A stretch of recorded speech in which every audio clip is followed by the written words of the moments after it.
Or that was the point.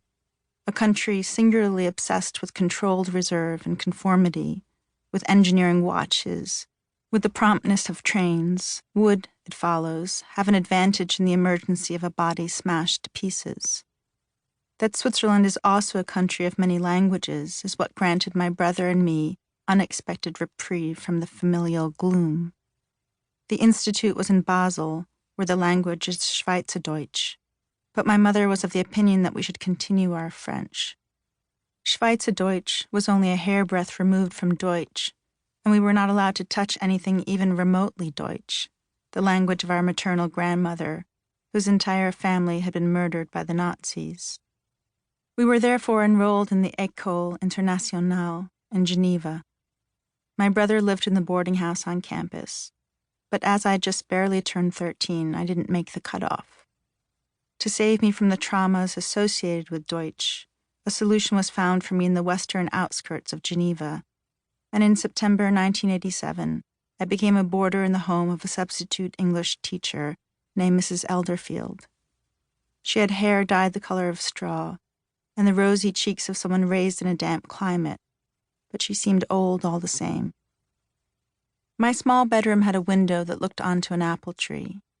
On the day that I arrived, red apples were fallen all around it, rotting in the autumn sun. Inside the room was a small desk, a reading chair, and a bed at whose foot was folded a gray wool army blanket, old enough to have been used in a world war. The brown carpet was worn down to the weave at the threshold. 2 other boarders, both 18, shared the back bedroom at the end of the hall.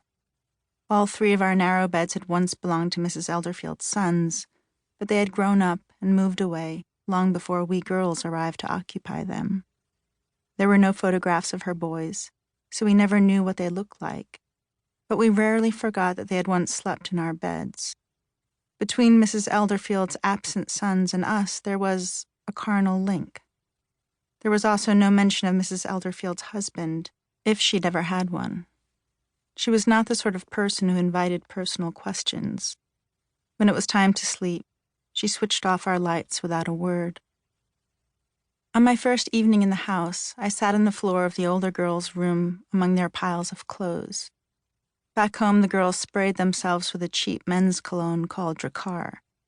But the strong perfume that permeated these girls' clothes was unfamiliar to me.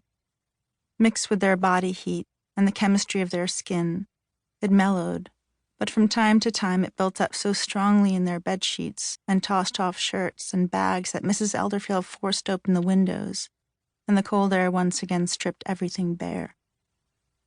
I listened as the older girls discussed their lives in coded words I didn't understand.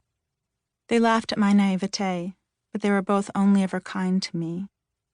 Marie had come from Bangkok via Boston, and Soraya from the 16th arrondissement of Paris via Tehran, where her father had been the royal engineer to the Shah before the revolution had sent their family into exile, too late to pack Soraya's toys, but in time to transfer most of their liquid assets. Wildness, sex, stimulants, a refusal to comply, is what had landed them both in Switzerland for an extra year of school, a 13th year that previously neither of them had ever heard of.